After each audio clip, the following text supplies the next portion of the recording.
नमस्कार दोस्तों। नरेंद्र मोदी यदि थोड़ा सा राहुल गांधी से सोच लेते, समझ ले लेते, विचार ले लेते, ज्ञान ले लेते तो शायद इतने मूर्खतापूर्ण हरकतें न करते कि जम्मू कश्मीर के लोग उनकी हंसी उड़ाते, पूरी दुनिया के लोग उनकी हंसी उड़ाते।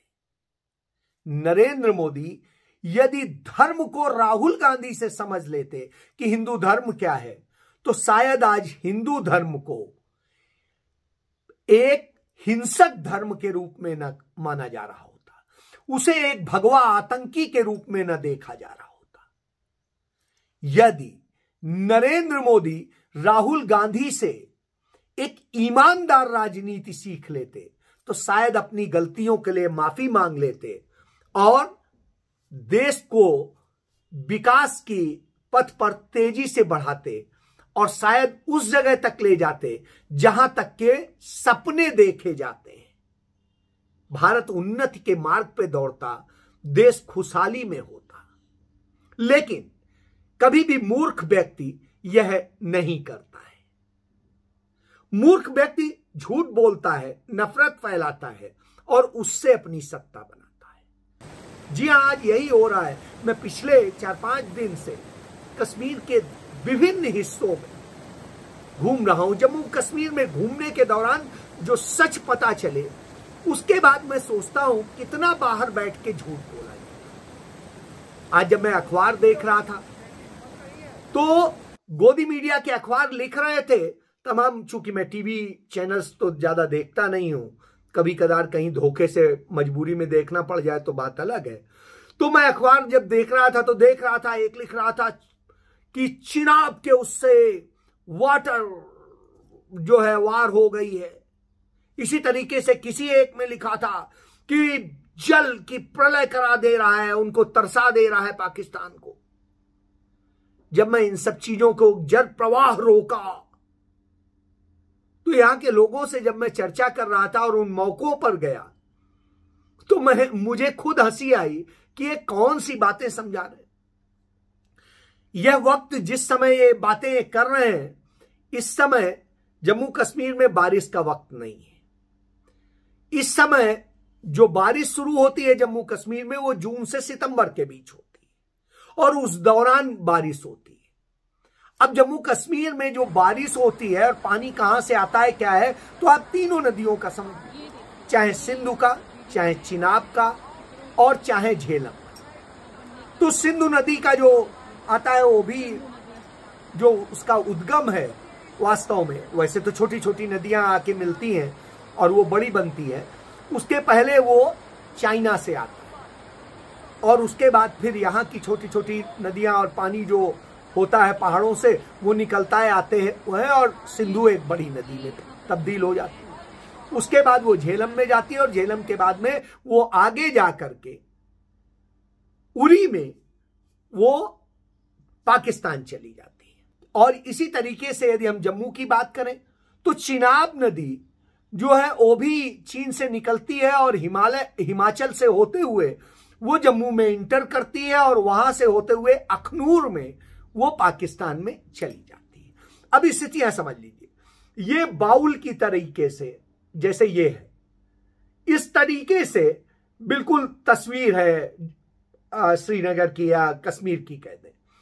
तो जो नदियां थी, ये जो स्पेस है, ये स्पेस, इस स्पेस से पानी पाकिस्तान जाता है, नहीं तो सारा यहीं रहता है, मेन यहीं रहता है।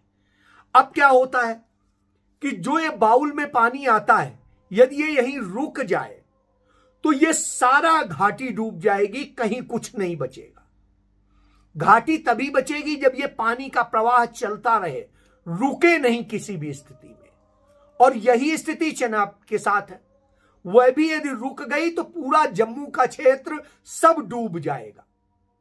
और इसका उदाहरण हमें देखने को मिला था, एक पत्थर आकर के फंस गया था इसी निकलने वाली जगह पे, बड़ा पत्थर, और उसके कारण प्रवाह रुका था। तो 2014 में जब नरेंद्र मोदी की सरकार बनी थी तो पूरा कश्मीर बाढ़ में समा गया था और बुरी हालत हो गई थी। श्रीनगर डूबने लगा था। इस तरह के हालात बन गए थे। इसी तरीके से चिनाब के पानी के प्रवाह में एक बार बाधा पड़ी थी तो पूरा जम्मू डूबने लगा था। तो यानी आप इससे समझ सकते हैं कि जो लोग ये तस्वीर आपको दिखाते हैं उन्हें यह बता दीजिए कि पानी रोक करके आप क्या करेंगे और कहां ले जाएंगे। और इसका जो अल्टरनेट यदि आप कहें लिफ्ट करेंगे तो लिफ्ट करना कोई आसान काम नहीं है। इतना बड़ा काम है जो 50 साल लग जाएंगे, न 50 साल सही 20 साल 30 साल 40 साल, तो भी आप पूरा पानी नहीं ले जा सकते। तो यह सत्य है। फिर जिन दिनों बारिश होती है यदि जल्दी जल्दी पानी नहीं जाएगा तो बुरी स्थिति होगी, जो मैं आपको बता चुका। अब आता हूं मैं कि जो ये सारा पानी को लेकर के जिस तरीके से सरकार दिखा रही है, तो जब ये दिखा रही है तो उस वक्त में यह बताने की हिम्मत नहीं कर रही है कि जो लगातार जिस दिन 22 अप्रैल को घटना हुई पहलगाम में, और उस आतंकी घटना के बाद में लगातार पाकिस्तान हमारी सीमा पर फायरिंग कर रहा है और लगातार वो सीज फायर को तोड़ रहा है। और ये होने के बावजूद हम उसे वह जवाब नहीं दे पा रहे हैं, वह लाल आंखें नहीं दिखा पा रहे हैं जिससे वो डर जाए। यानी हम उसे डरा भी नहीं पा रहे हैं और यहां के अखबार लिख रहे हैं पाकिस्तान ऐसे डर गया, वैसे डर गया, क्या हो गया। वो संयुक्त राष्ट्र में भी भारत को लेकर के भारत को ही दोषी बता रहा है और भारत को ही इन सारे आतंकी हमलों के लिए खुद का दोषी बता देता है। दूसरा आप देख लीजिए, यहां की सारी व्यवस्थाओं को पंगु कर दिया है, जो कि भारतीय जनता पार्टी सदैव से चाहती थी। उनके पुरोधा तमाम चाहते थे कि कश्मीर भारत का हिस्सा ना बने, वो डीप स्टेट का हिस्सा बन जाए। अंग्रेज जो चाहते था अमेरिका, और पंडित नेहरू पे इसके लिए दबाव भी डाला था, लेकिन वो नहीं माने। उन्होंने कश्मीर को भारत का अभिन्न हिस्सा बनाया, और जब अभिन्न हिस्सा बनाया हो तो उसको गंवाने का काम ये कर रहे हैं। जब से घटना हुई है 3000 से अधिक युवा जो है हिरासत में है पुलिस के, लगातार हैं, और उनके साथ में जिस तरह से अवैध हिरासत में रख के सारी चीजें हो रही, वो अपने आप में दुखद है। यदि कोई दोषी है तो निश्चित रूप से उसे गिरफ्तार करिए, जेल में डालिए और कुछ भी करिए। इंटेलिजेंस इनपुट आते हैं कि जम्मू की जेल पर हमला आतंकी कर सकते हैं और अपने साथियों को तमाम जो वहां बंद हैं उन्हें छुड़ा सकते हैं और ये कर सकते हैं, वो कर सकते हैं। लेकिन वास्तविकता क्या है? तमाम युवाओं को अवैध तौर पर हिरासत में लिया गया है, उन्हें जिस तरीके से मारा जा रहा है और उस कारण से पुलिस अभिरक्षा में मौत हो रही है। तो लगातार जब यह स्थितियां हो रही हो तो कश्मीर में गुस्सा होना वाजिब है, और वही है कि उस गुस्से का असर है, क्योंकि यहां जो पूरा पुलिस है, सेना है, दूसरे अर्धसैनिक बल है और सारी व्यवस्थाएं हैं, प्रशासन है, सब तो भारतीय जनता पार्टी के अंडर में है, नरेंद्र मोदी के अंडर में, अमित शाह के अंडर में। यहां का मुख्यमंत्री एक मेयर से भी कम पावर रखता है, यहां का विधायक पार्षद जितने भी स्थिति में नहीं है, क्योंकि जो कानून बदल के इसे यूनियन टेरिटरी बनाया गया है और उसके बाद में जिस तरीके से सारे अधिकारों की कटौती की गई है, उसके बाद में कुछ अख्तियार तो रह नहीं गए। और यहां के उपराज्यपाल ऐसी सुरक्षा में चलते हैं डरते हुए कि लगता है सैकड़ों गाड़ियां लेकर के जो आते हैं दिल्ली से तमाम भाजपा के नेता मंत्री, वो इस तरह से चलते हैं जैसे लगता है अब वो इतना डरे हुए हैं यहां से कि कुछ कहना नहीं। बहरहाल आपका डर यहां के लोगों को अच्छा लगता है कि आप कम से कम इतना डरे रहते हैं। कश्मीर आपको इतना डराता है, इसीलिए आप उस पर इस तरह की साजिशें रचते हैं, क्योंकि कश्मीर में मिनरल्स हैं। कश्मीर में यह जो पानी है जिसे जल प्रवाह कह रहे हैं, कुछ और कह रहे हैं, इसमें बहुत बड़ी चीज है, जिससे इतनी ज्यादा बिजली पैदा की जा सकती है, इतनी बिजली पैदा की जा सकती है कि पाकिस्तान को भी सप्लाई कर दी जाए, भारत को भी सप्लाई कर दी जाए, और इतनी सस्ती पैदा होगी कि कुछ कहना नहीं। डॉक्टर मनमोहन सिंह जब प्रधानमंत्री थे तो उन्होंने उरी में, जहां से पाकिस्तान पानी आता है, वहीं पर एक छोटे बांध बना करके और बिजली के उत्पादन का तमाम काम किया था, कई यूनिट्स लगाई थी। उनसे जो बिजली पैदा होती है वो इतनी ज्यादा होती है कि यहां कोई कमी नहीं होती बिजली की, और यहां से बाहर देने की स्थिति में होता है। तो अब आप समझिए, जब इतने से हो सकता है तो और कितना किया जा सकता है। तो उस पर निगाह किसकी है? अडानी की है, अंबानी की है। तो आप जानते हैं आज बिजली माफिया भी अडानी हो गया है, तो उसके लिए ये सब चीजें की जा रही।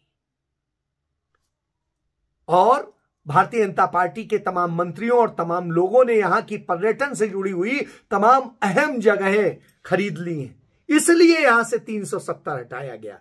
कोई महान और अच्छे कार्य के लिए नहीं हटाया गया।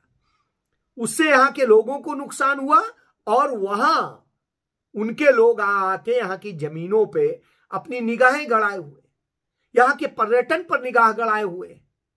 और जब ये पर्यटन पे करते हैं तो साथ इस तरह के आतंकी हमले करके वास्तव में यहां के पर्यटन को जो बर्बाद करके यहां के युवाओं के रोजगार जो छीनने का काम हो रहा है, इससे सबसे ज्यादा फायदा तो पाकिस्तान को ही हो रहा है। क्योंकि पाकिस्तान यही तो चाहता है कि आप सारी चीजें हमारे हाथ में दे दीजिए और आप बर्बाद हो जाइए। और जब कश्मीर बर्बाद होगा तो यहां के युवा जब बेरोजगार होंगे और तमाम बुरी स्थितियों में होंगे तो वो हथियार थामेंगे। और यही पाकिस्तान चाहता है, वही भारत कर रहा है पाकिस्तान की इच्छा के मुताबिक। निश्चित रूप से यह चिंताजनक, यानी आप सीमाएं भी नहीं सुरक्षित कर पा रहे हैं, यहां के युवाओं का भविष्य नहीं बना पा रहे हैं। जब वो नहीं बना पाएंगे तो ये होगा। सीमा पर जो तमाम लोग रहते हैं, इतनी दयनीय स्थिति में रहते हैं, बावजूद वो हिंदुस्तान को प्यार करते हैं, उसे अपना देश कहते हैं। उनके लिए आप कुछ नहीं करते। उनकी स्थितियां आप देखिए तो आपको लगेगा कितनी बुरी हालात में है। वहां गोलियां चलती हैं और चीजें होती हैं, वो परेशान होते हैं, लेकिन इसके बावजूद वहां रह रहे हैं। तो हमें उन्हें सहायता करनी चाहिए, उल्टा हम उन्हें वो करते हैं, अपराधी बना खड़ा कर देते हैं। यही आतंकवाद का कारण है और यही पंजाब में हुआ था और वही हम यहाँ कर रहे हैं।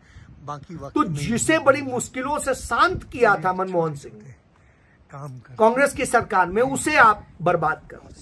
और उधर कश्मीरी लड़कियां हो लड़के हो जो बाहर पढ़ रहे हैं, उन पर भारत के में तमाम जगह हमले हो रहे हैं तमाम तरह से। और ये सब करने वाले हिंदुत्ववादी हैं, कथित हिंदुत्ववादी, और वो हिंदू धर्म को बदनाम कर रहे हैं। इसीलिए शायद अमेरिका की ब्राउन यूनिवर्सिटी में राहुल गांधी ने यह बात कही कि भाजपा का हिंदू वह हिंदू नहीं है जो राम का हिंदू है।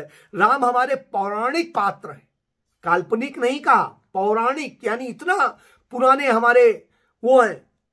और उन्होंने जो बताया उसके मुताबिक हिंदू धर्म सहिष्णु है, सबको न्याय देने वाला है, सबको साथ लेके चलने वाला है, सबको जोड़ने वाला है, चाहे वो बानर हो, भालू हो या कोई भी हो। जब राम ने यह संदेश दिया, हर जाति हर धर्म के व्यक्ति को सम्मान देने की बात करी, तो भारतीय जनता पार्टी क्या करती है? वो नफरत फैलाने का काम करती है, कभी जातियों के नाम पे, कभी धर्म के नाम पे, कभी क्षेत्र के नाम पे। और वही हमने, जबकि राम ने अयोध्या से लेके दक्षिण भारत तक एक जोड़ने की कोशिश की और ये तोड़ने की कोशिश करते हैं। कहीं मणिपुर 2 साल से जल रहा है, मणिपुर को आग इन्होंने लगाई धर्म के नाम पे और दूसरे नाम पे, वहां की मिनरल्स पे कब्जा करने के लिए। जहां जहां मिनरल्स हैं वहां ये कर रहे हैं, तो वहां पर ये किया। जम्मू कश्मीर में ये कर रहे हैं सालों से। और इस तरह से करके ये अपना सिर्फ वोट बैंक तैयार करते हैं, राजनीति करते हैं, देश के लिए नहीं करते। तो यह सच है, इस सच को हम सबको जानने की जरूरत है। राहुल गांधी ने इतना बड़प्पन दिखाया जब वो उन्होंने कहा कि मैं उस समय, जब एक सिख छात्र ने वहां सवाल किया कि 1984 के जो दंगे हैं उसको लेके आपका क्या, तो उनका यस, मैं मानता हूं 1980 के दशक में जो घटनाएं हुई, चाहे जिस भी तरह से हुई हो, वो बहुत दुखद थी और वो कांग्रेस की गलती है। मैं भले ही उस समय कांग्रेस में नहीं था, मैं छोटा था, लेकिन आज मैं जब कांग्रेस में लीडर हूं तो मेरी जिम्मेदारी है मैं सच को स्वीकारूं, और मैं स्वीकारता हूं गलती हुई और वो गलती दोबारा ना हो, इसके लिए मैं हर संभव प्रयास करता हूं और मैं उसके लिए शर्मिंदा भी हूं, माफी मांगता हूं। हम सब एक हैं और सबके लिए एक साथ काम करना, क्योंकि हम वास्तव में वह हैं जो सबको साथ लेके चलने की बात करते हैं। तो राहुल गांधी जब इतनी बड़ी बात कहते हैं, सच्चाई को स्वीकारते हैं, तो क्या नरेंद्र मोदी में यह क्षमताएं नहीं है? क्योंकि गांधी जी कहते थे, जो बहुत ज्यादा ताकतवर होता है, ईमानदार होता है, शक्तिशाली होता है, वही माफी मांगता है। कायर व्यक्ति, झूठा व्यक्ति माफी नहीं मांगता है। झूठा व्यक्ति तो झूठ फैलाता है, नफरत फैलाता है और विकास के नाम पे पूंजीपतियों को सब सौंप देता है। वही काम नरेंद्र मोदी कर रहे हैं और उन्होंने इसी तरह कश्मीर को बर्बाद किया है। कश्मीर का भविष्य इतना बेहतरीन है कि यदि थोड़ा सा सलीके से इसे किया जाए तो यह देश के लिए एक बड़ी ताकत है। और उस ताकत को जो रोज रोज पाकिस्तान के हमले भी झेलता है, गोलियां झेलता है, सब कुछ झेलता है, वो हमारे साथ डटकर खड़ा है। और जब डटकर खड़ा हो तो हम उसे तोड़ने की बात करें तो निश्चित रूप से दुखद है। जम्मू कश्मीर भारत का अभिन्न हिस्सा है और रहेगा, चाहे जितनी पाकिस्तान साजिश कर ले या संघी साजिश कर ले या मिल के कर ले। यही सच है कि दोनों मिल के करते हैं। इन्होंने मिल करके देश को बांटा और अब मिल करके ये बर्बादी कर रहे हैं। और सिर्फ यही नहीं कर रहे हैं, देश के तमाम हिस्सों में कर रहे हैं। तो हम सबको यह सच समझना होगा, जानना होगा।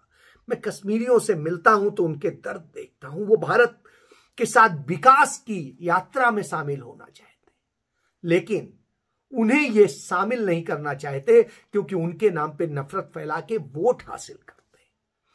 इसीलिए राहुल गांधी और नरेंद्र मोदी में अंतर है। नरेंद्र मोदी नफरत की राजनीति करते हैं, राहुल गांधी मोहब्बत की राजनीति करते हैं। तो अब आप समझ लीजिए, इस सच को जान लीजिए। जय